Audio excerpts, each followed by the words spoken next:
Al-mautu wahid. Kematian itu cuma satu. Wal asbabu mutanawwi'ah. Tapi sebabnya banyak. Ada yang ditabrak mobil. Ada yang jatuh dari pesawat. Ada yang tenggelam di laut. Ada yang jatuh dari pohon. Ada yang tidak pernah naik mobil tapi ditabrak mobil.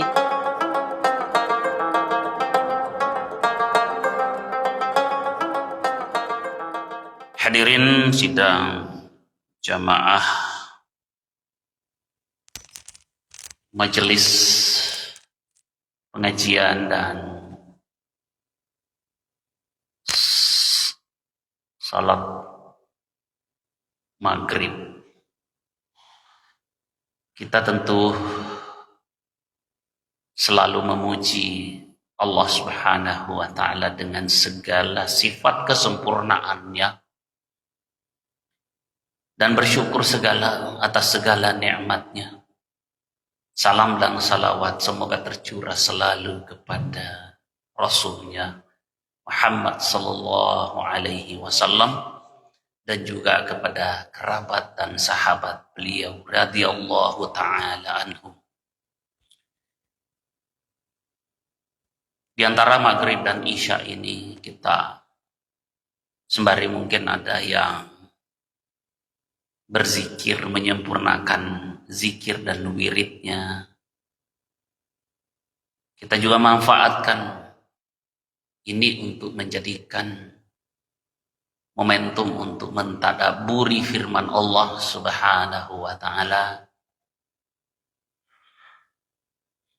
Dan malam ini insyaallah kita lanjutkan tadabbur kita terhadap firman Allah yang terdapat dalam surah Hud, dimulai dari ayat 103 dan seterusnya hingga masuk waktu sholat isya insyaallah. Bapak dan Ibu hadirin jemaah maghrib yang sama-sama berbahagia, pada firman Allah Subhanahu wa ta'ala yang berbunyi wa kadzalika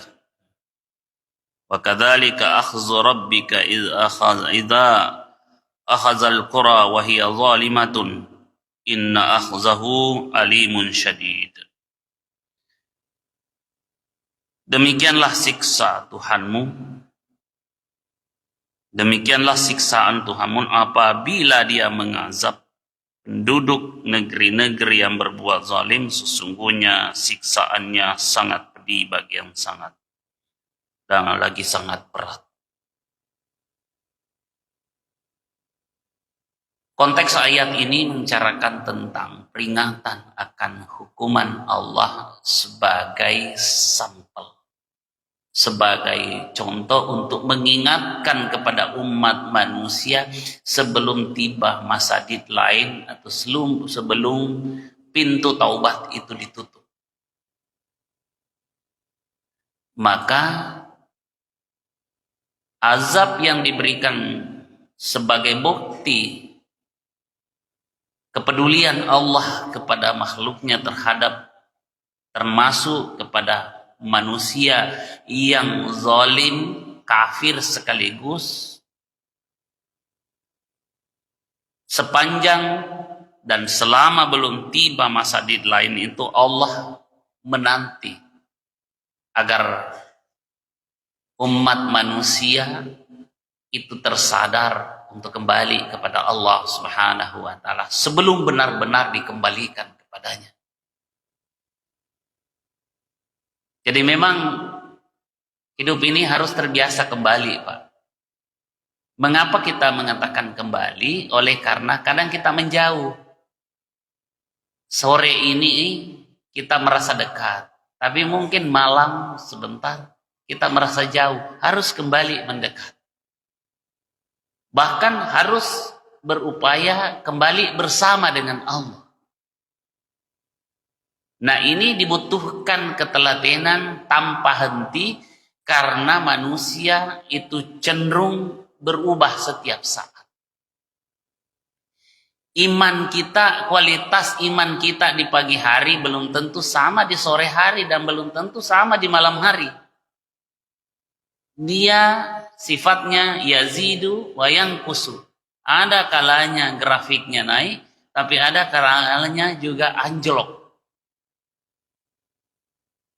Karena itu tugas kita adalah menjaga setiap saat iman itu, karena kita tidak pernah tahu iman yang ada hari ini akankah kita membawanya sampai akhir hayat kita. Itulah maknanya doa itu. Allahumma khtim lana bihusnil khatimah wala takhtim alaina bisu'il khatimah. Ada juga yang membacanya Allahumma inna nas'aluka husnal khatimah, atau di situ katakan wa na'udzubika min su'il khatimah. Apa maksudnya? Ya Allah, aku mohon kepadamu akhir hayat yang terbaik.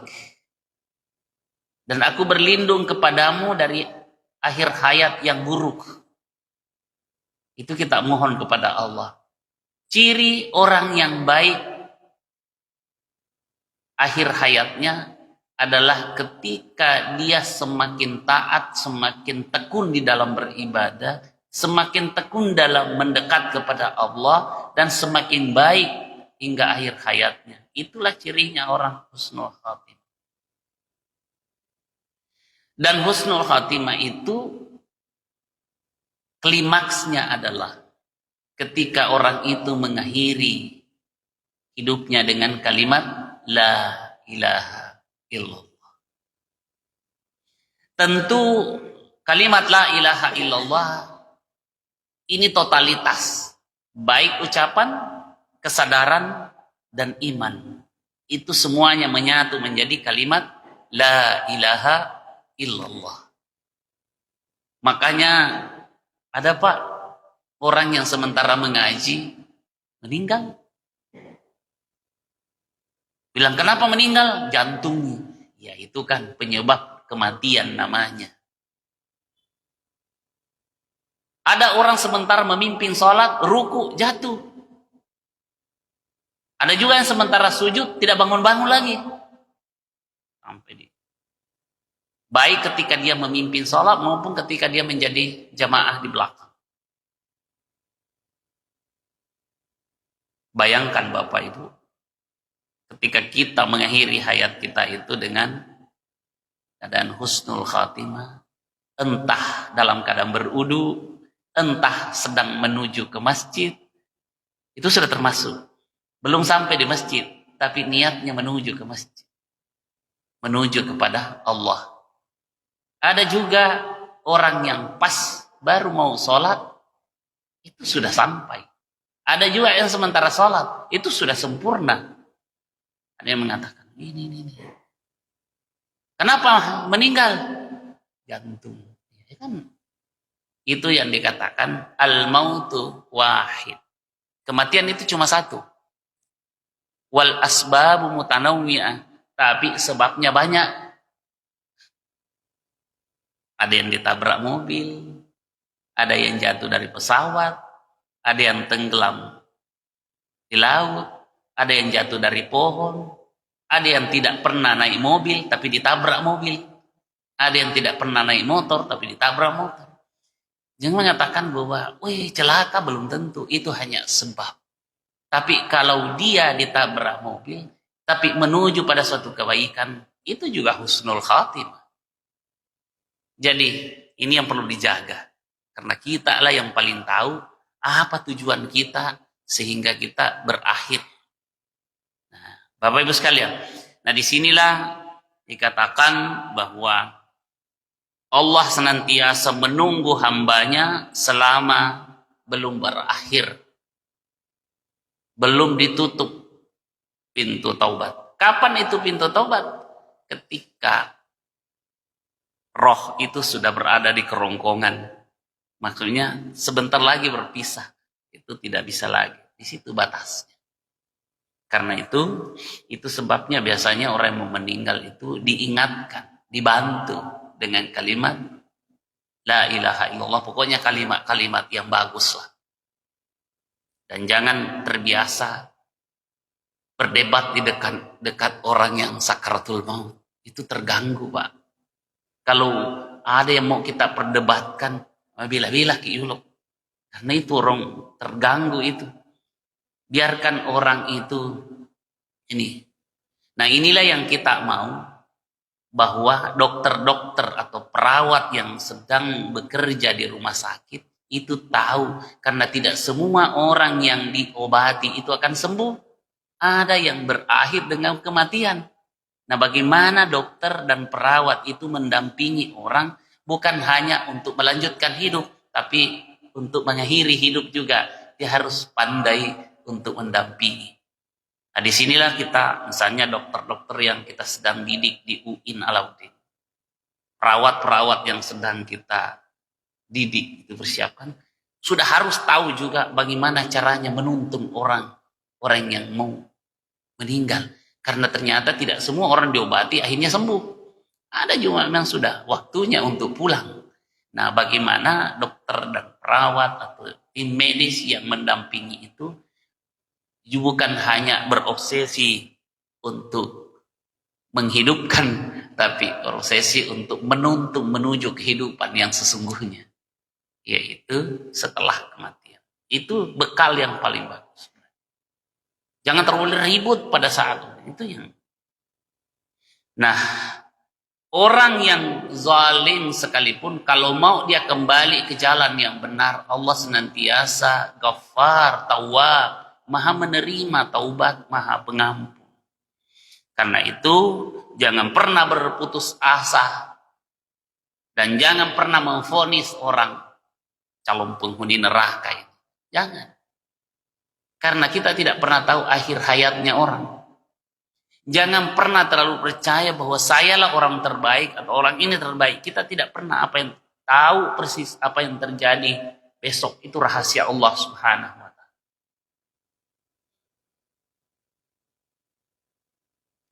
Untuk itu Bapak Ibu sekalian, nah, karena itu dikatakan bahwa ayat berikutnya, inna fi dzalika laayatan liman khafa adzabal akhirah dzalika yaumun majmu'un lahun nasu wa dzalika yaumun mashhud. Ini yang mulai kita kaji. Kalau yang tadi ayat sebelumnya itu sudah kita singgung pada pertemuan yang lalu. Apa maknanya ini? Inna fi dzalika laayatan liman khafa adzabal akhirah. Sesungguhnya pada orang yang demikian itu terdapat pelajaran bagi orang yang takut pada azab Allah di akhirat. Nah, di sini azab akhirat itu banyak. Ada azabul qabr, dan itu kita selalu baca bagi orang yang sholat, di tahiyatnya ada itu. Allahumma inni a'udzubika min azabil qabri. Ada juga namanya azabu jahannam. Azab jahannam. Dan itu orang yang sholat itu selalu berdoa kepada Allah agar dia diselamatkan, dilindungi oleh Allah dari azab kubur dan azab jahannam. Itu kita baca. Itu maknanya apa? Orang yang selalu pelihara sholatnya sangat berpotensi mendapatkan perlindungan dari azab kubur, sangat berpotensi untuk mendapatkan perlindungan dari azab neraka jahannam.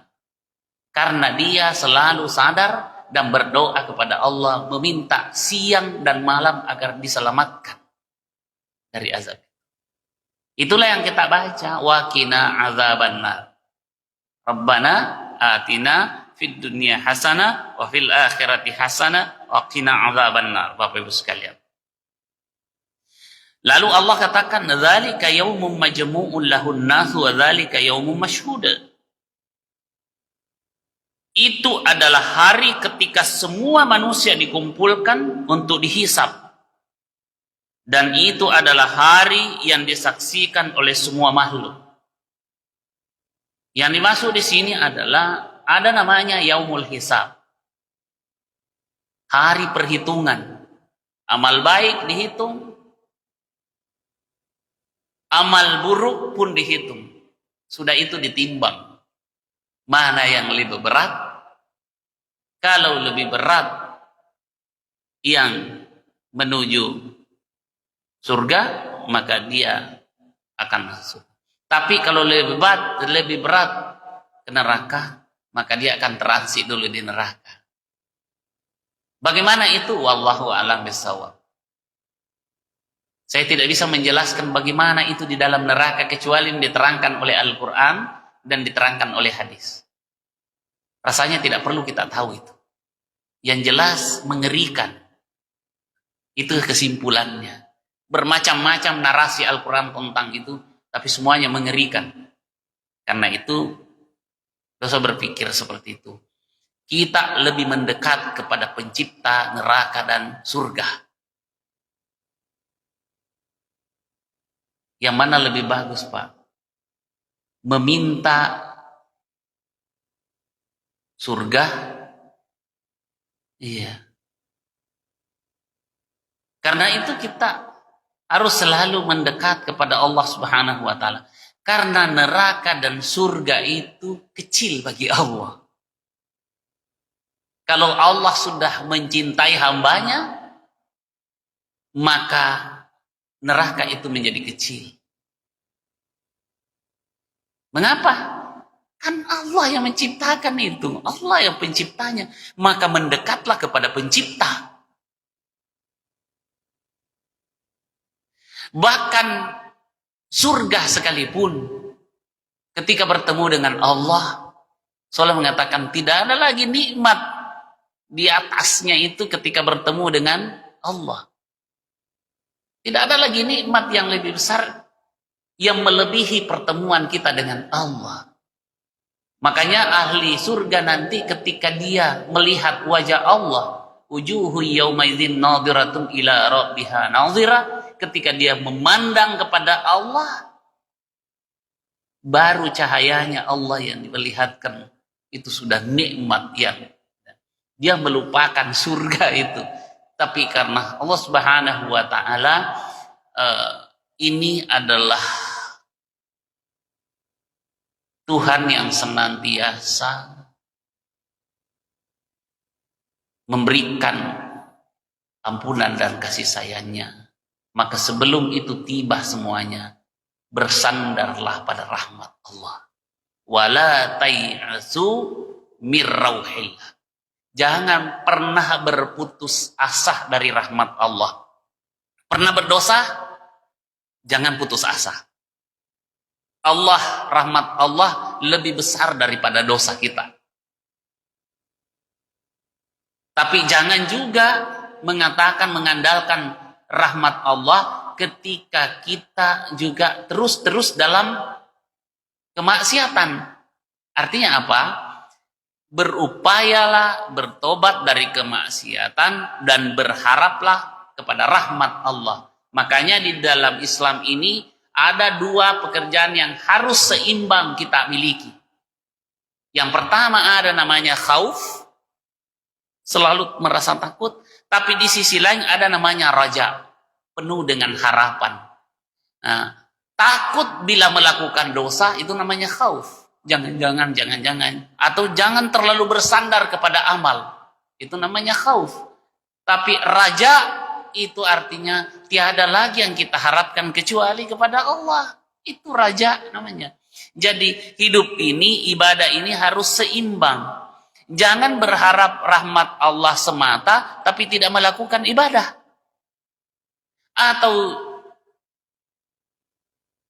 jangan karena melakukan ibadah lalu terlalu percaya diri. Pasti Allah selalu kita seimbang antara khauf dan raja namanya. Karena itu yang membuat kita seimbang di dalam menjalani agama.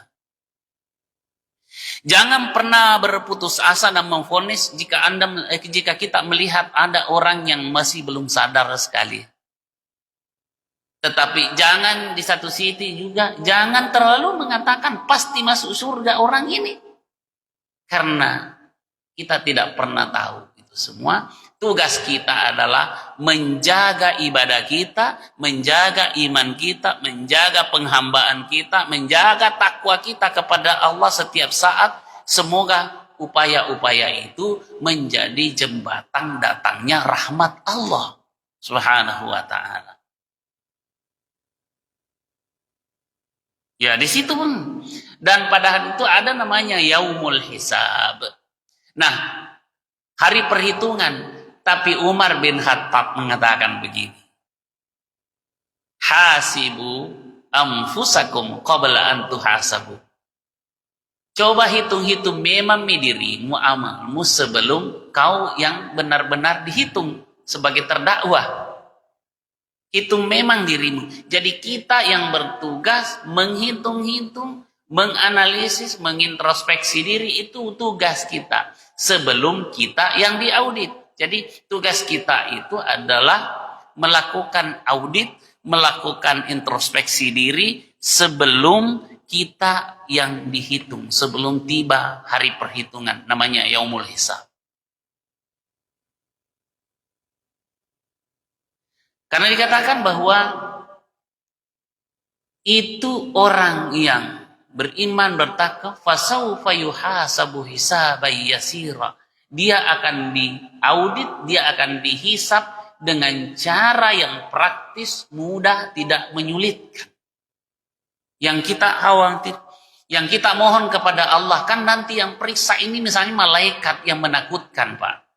Kita mohon kepada Allah, ya Allah, jangan, kalaupun saya harus diperiksa, jangan kirim malaikat yang menyeramkan dan menakutkan.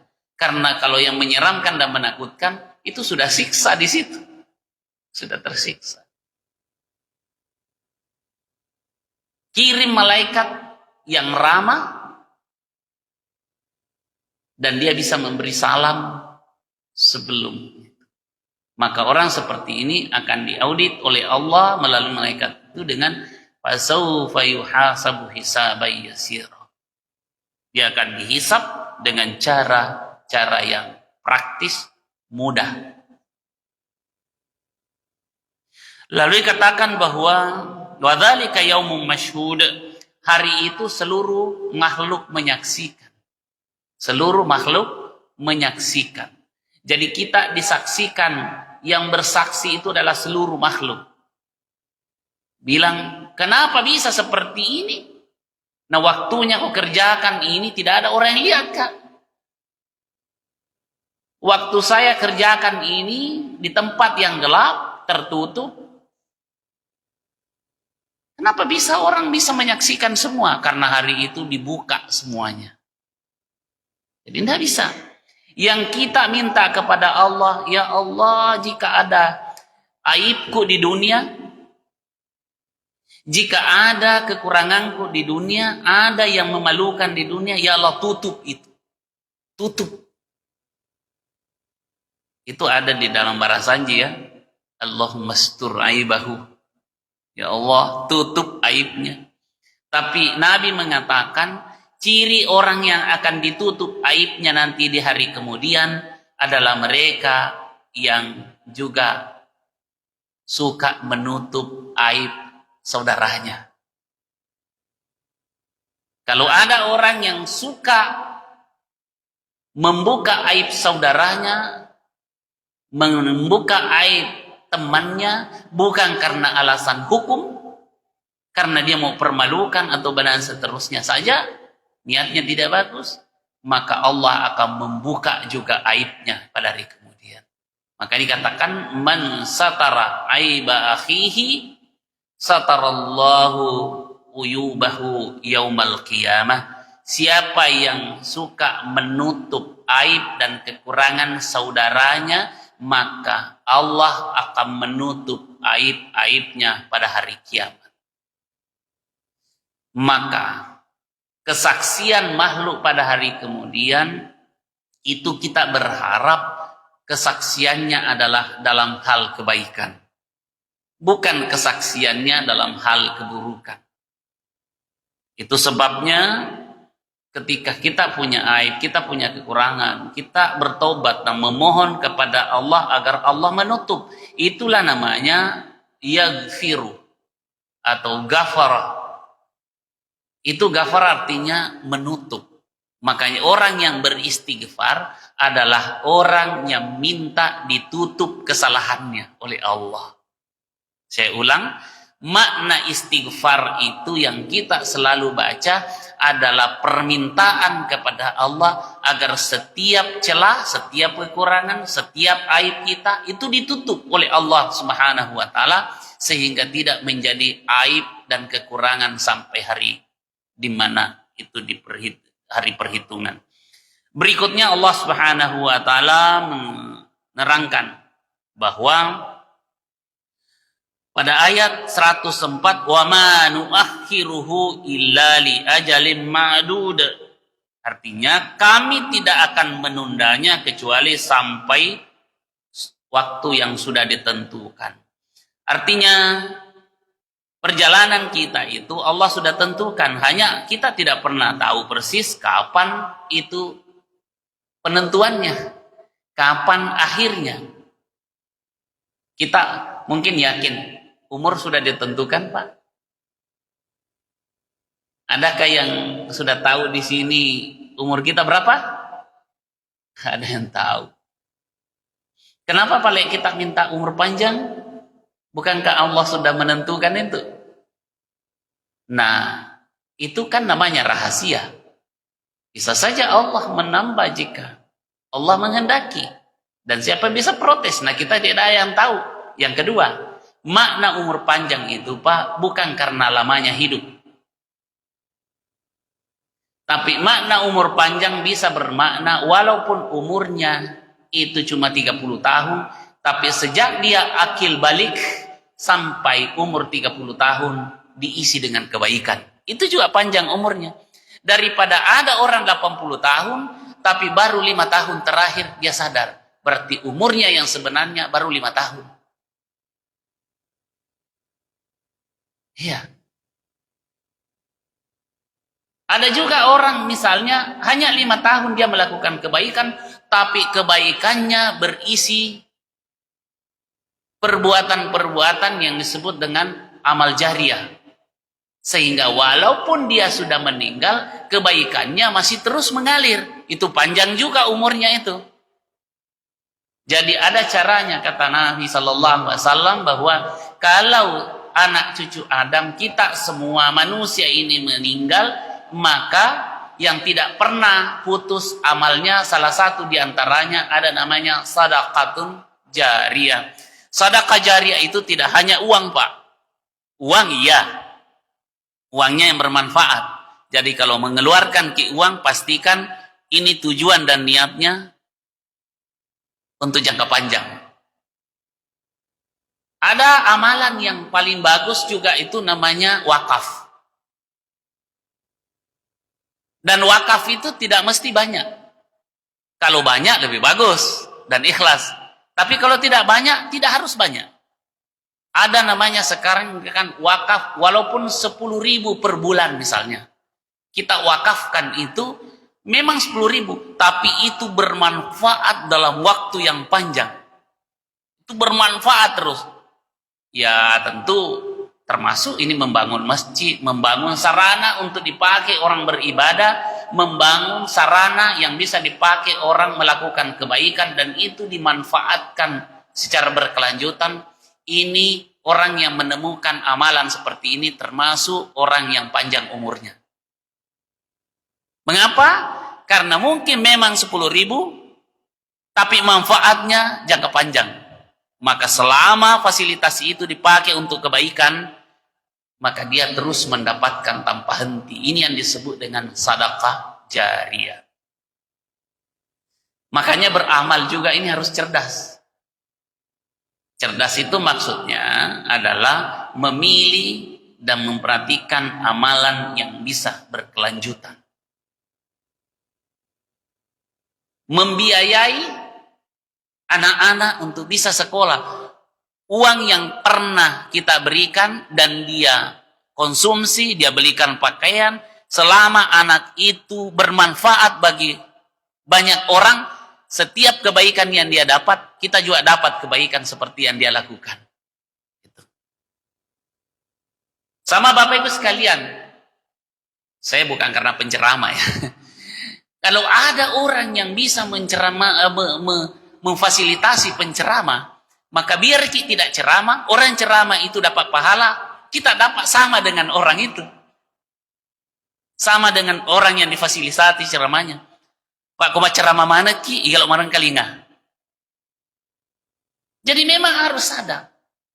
Kalau Bapak Ibu berniat memfasilitasi saya dan saya ikhlas untuk berceramah, maka apa yang saya lakukan, Bapak Ibu dapat juga. Disinilah hebatnya, termasuk ini. Memang ini Pak Haji tidak ceramah, tapi dia meliput ceramah dan ada kebaikan di dalamnya, baru disebar. Dia mendapatkan kebaikan seperti yang didapatkan oleh penceramah. Jadi tidak mesti kita melakukan persis yang dilakukan orang baru kita dapat. Jadi kalau ada anak-anak Pak, misalnya dapat ke anak yatim, tidak ada orang tuanya, tapi kelihatan anak ini berpotensi, kita biayai berapa saja, kita kasih, pernah dia minum air tak. Itu saya katakan. Pernah dia minum air tak, dan dengan meminum air itu dia melanjutkan hidupnya, dan dia bisa sekolah, dia bisa belajar, lalu nanti dari belajarnya, dari ilmunya itu bermanfaat, maka dapat juga pahala setiap dia memanfaatkan ilmunya. Ini hebatnya, ini namanya orang yang cerdas beramal. Bisa panjang umur tak, walaupun itu tidak lama hidup di dunia, tapi amalan yang kita lakukan adalah amalan yang mengantar kita untuk sampai. Inilah yang saya baca tadi. Faman kana yarju liqa'a rabbi falyamal amalan shalihan wa la yusyrik bi'ibadati rabbih ahada. Bapak Ibu sekalian yang muliakan Allah Subhanahu wa taala. Ini penting. Kenapa penting? Karena umur kita terbatas. Kesempatan kita terbatas, tapi masih kita bisa melakukan itu. Ada cara lain lagi. Kita tidak bisa karena kita tidak punya apa-apa. Kita tidak punya harta. Kita tidak punya uang untuk memfasilitasi orang bangun tengah malam. Doakan dia supaya sehat dan diberikan kesehatan untuk bisa melakukan. Doa yang kita sampaikan untuk minta kesehatan. Setiap dia sehat dan melakukan kebaikan, ikut tongki, dapat kebaikannya. Jadi banyak sekali. Kalau Bapak Ibu doakan saya panjang umur, sehingga saya bisa melakukan kebaikan, doa Bapak Ibu untuk saya itu, lalu saya melakukan kebaikan. Kita juga dapat semua. Dan tidak dikurangi saya punya. Karena matematikanya Allah beda dengan matematika tak. Bilang kalau dikurang dapat ki ini tak bagi. Allah itu tidak pernah namanya ghani. Allah tidak pernah terbatas karena Allah tidak punya kebutuhan. Bapak Ibu sekalian, ini yang penting barangkali kita ini. Ada pondok pesantren. Kita tidak punya pesantren dan kita memang tidak cakap untuk mendirikan pesantren. Kita tidak punya potensi untuk menjadi pimpinan pesantren, menjadi kiai. Tidak usah, jangan paksakan. Tapi dukung kiai, dukung itu pesantren. Berapapun kita punya, satu sak semen. Insya Allah kalau satu sak itu semen yang membuat bisa berdiri bangunan itu, sepanjang itu digunakan dan ada orang yang memanfaatkan itu, dapat juga semua. Jadi memang tidak mesti kan jadi kiai semua. Tidak mesti jadi ulama semua. Ada juga yang menjadi biasa-biasa saja. Tapi dia menjadi pendukung. Dia memfasilitasi. Maka dia juga dapat setiap. Ada juga misalnya. Ada seorang kiai misalnya. Gak punya motor. Mau pergi ceramah. Atau ada motornya tapi sudah tua dan ini musim hujan. Tiba-tiba di antara kita mengatakan ada mobil 2 itu di rumah tidak dipakai. Kasih satu. Kalau mau kasih pinjamin tidak apa-apa juga. Musim kemarau ambil kembali. Misalnya. Pokoknya intinya begitu. Bahwa kita itu jangan pernah mau mengatakan nanti sama dengan orang lain baru bisa kita dapatkan yang sama. Boleh jadi kita biasa-biasa, tapi kita juga ikhlas untuk memberikan itu, maka dikatakan kita juga bisa dapatkan. Berikutnya Allah Subhanahu wa taala mengatakan, wa ma nuakhiruhu, kami tidak akan menundanya, illa li ajalin ma'dud, kecuali sudah sampai waktu yang sudah ditentukan oleh Allah Subhanahu wa taala. Ayat ini dari segi ilmu balaghah itu menggunakan ta'kid atau penegasan dengan struktur kalimat yang menguatkan bahwa penundaan terhadap ajal hanya terjadi untuk waktu yang telah ditentukan. Juga memberikan kesan bahwa hidup ini terbatas dan tidak ada yang bisa mengubahnya. Idza jaa ajaluhum la yastakhiruna sa'atan wa la yastaqdim. Kalau sudah tiba masa deadline-nya, sudah tiba ajalnya, la yastakhiruna sa'atan. Mereka tidak bisa menunda sesaat pun. Wala yastaqdimun, dan juga tidak bisa mempercepat sesaat pun. Itu sudah ada garisnya masing-masing. Ada titik di mana harus finish, harus berakhir. Tapi finish itu tidak berarti segalanya telah berakhir. Itu hanya bahwa perjalanan dunia berakhir dan pindah ke perjalanan berikutnya. Manusia sedang berjalan menuju Allah Subhanahu wa taala. Maka karena kita berjalan, apa yang kita minta? Ihdinas siratal mustaqim. Kita mau minta jalan yang benar, jalan yang lurus. Apa itu? Jalan yang bisa membuat kita sampai kepada Allah Subhanahu wa taala. Kita ini sedang berjalan pulang, Pak. Kita semua ini sedang berjalan pulang. Mungkin kita mengatakan, bagaimana berjalan pulang? Kita duduk-duduk di sini. Iya, fisik kita duduk di sini, tapi rohani kita tidak pernah berhenti berjalan pulang. Cuma kita tidak pernah tahu siapa yang duluan sampai. Bapak kah? Saya kah? Siapa? Yang jelas kita sudah berjalan pulang.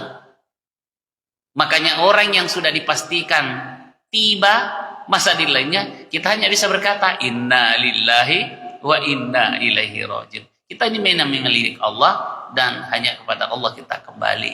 Artinya kita sedang pulang. Jasmani kita ada di sini, tapi rohani kita terus berjalan.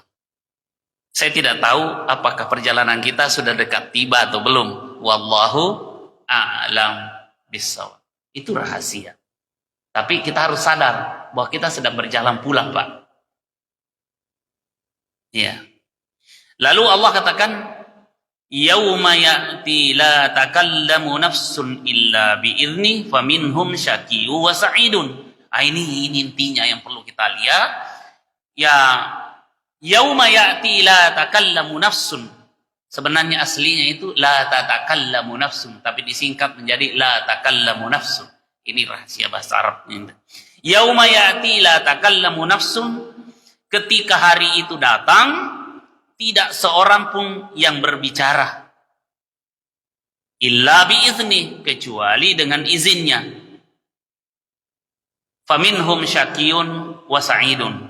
Maka kemudian manusia di antara mereka ada yang nasibnya sengsara dan ada yang nasibnya berbahagia. Jadi manusia ini, Pak, hanya dua kemungkinan akhir perjalanannya. Apakah dia termasuk orang yang celaka, sengsara, atau dia termasuk orang yang beruntung bahagia? Dua. Maka dikatakan faminhum syaqiyyun wa minhum syaqiyyun wa sa'idun. Di antaranya ada kelompok syaqi namanya, syaqiyyun yaitu mereka yang sengsara, dan kelompok yang kedua adalah wasa'idun, kelompok yang bahagia. Yang mana kita minta? Mau ke kelompok satu atau kelompok dua? Ini kan didahulukan. Ini kelihatannya ayat ini karena berbicara tentang dosanya orang-orang zalim, maka kelompok pertama berada di kelompok orang yang sengsara.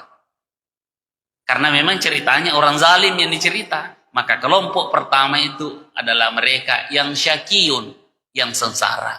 Kemudian kelompok yang kedua, wasa'idun, kelompok yang berbahagia.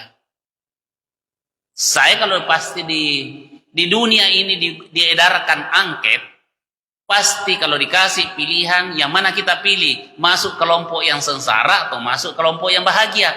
Saya yakin semua jamaah di sini yang ada di Masjid Raudatul Muflihin pasti memilih kelompok yang kedua. Mengisi angket itu jawabannya yang kedua. Itu kalau di dunia. Tapi masalahnya di akhirat bukan lagi seperti itu cara mengisinya. Karena amal kita lah yang akan berbicara dan mengisi itu. Apa yang kita lakukan, itulah isiannya. Jadi kita memilih perbuatan itu berarti kita memilih apakah perbuatan jalannya menuju bahagia atau jalannya menuju sengsara. Kita tentu memohon kepada Allah. Semuanya. Semua yang mendengar, semua jamaah yang ada di sini, yang biasa sholat di sini, maupun yang mendengar dan mendukung di sekitar ini, semoga mendapat kartu menjadi kelompok yang kedua, yaitu mereka yang berbahagia. InsyaAllah, itulah gunanya kita selalu mengatakan, Rabbana atina fid dunya hasanah, wa fil akhirati hasanah, wa qina azabannar. Karena itu yang doanya kelompok yang kedua. Tapi kalau kelompok yang pertama itu hanya doanya Rabbana atina fid dunya wa ma lahu fil akhirati min khalaq. Itu doanya. Jadi memang manusia cuma terbagi dua.